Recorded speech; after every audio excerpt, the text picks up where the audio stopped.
মাননীয় স্পিকার, আজকে আপনার যেই ধরনের অনুভূতি হচ্ছে আমার একই ধরনের অনুভূতি। কারণ নিয়মের বেড়াজালে আপনাকে কখনো কখনো আটকে দেওয়া হয়, আবার আমাকেও কখনো কখনো আটকে দেওয়া হয়। আসলে নিয়ম হচ্ছে অলওয়েজ রোলার্স যারা তাদের অনুসারেই হচ্ছে নিয়মটা চলে। নিয়মটা যখন ইন ফেভারে থাকে তখন বলা হয় এটা নিয়ম, আবার যখন বিরুদ্ধে যায় তখন এটাকে বলা হয় কাস্টম। কোনটা সাংবিধানিক কোনটা অসাংবিধানিক এই বেড়াজালে এই সংসদ ঘুরপাক খাচ্ছে।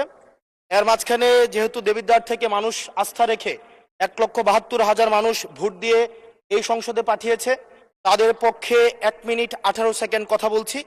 আমার দেবিদ্বার থেকে চান্দিনার একটা রাস্তা আছে, যে রাস্তা দিয়ে 2 লক্ষ মানুষের যাতায়াত। মাননীয় স্পিকার, 2 লক্ষ মানুষের যাতায়াত হলেও এই রাস্তাটা মাত্র 12 ফিট, অর্থাৎ দুইটা সিএনজি একসাথে দুইটা ক্রস করতে পারে না। আমাদের ওখানে 11টা ইউনিয়নের মধ্য দিয়ে রাস্তাটা গিয়েছে।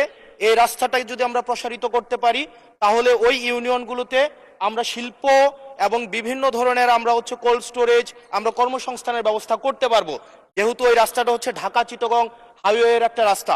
এবং এই রাস্তাটা যদি আমরা প্রশস্ত করতে পারি তাহলে আমাদের কুমিল্লা থেকে, আমাদের ঢাকা থেকে যে সিলেটের যে যাতায়াত, সেই যাতায়াত হচ্ছে আমাদের 40 কিলোমিটারের মতো কমে যাবে। মাননীয় স্পিকার, সার্বিক দিক বিবেচনায় কর্মসংস্থান বৃদ্ধি এবং যোগাযোগ হচ্ছে আমাদের 40 কিলোমিটার কমানোর জন্য আমাদের ঢাকা, আমাদের কুমিল্লা, আমাদের দেবিদ্বার থেকে চান্দিনার যে রাস্তাটা আছে সেটা 12 ফিট আছে। এটাকে প্রশস্ত করে এটাকে হাইওয়ে করার জন্য মাননীয় স্পিকার আপনার মাধ্যমে সংশ্লিষ্ট মন্ত্রণালয়কে অনুরোধ জানাচ্ছি। আর মাননীয় স্পিকার, আশা করি আপনার মধ্যে যে অনুভূতি হচ্ছে প্রথমবারের মতো আমাদের এই যে সাংবিধানিক এই যে একটা মারপ্যাচের মধ্যে আমাদেরকে রাখা হবে না।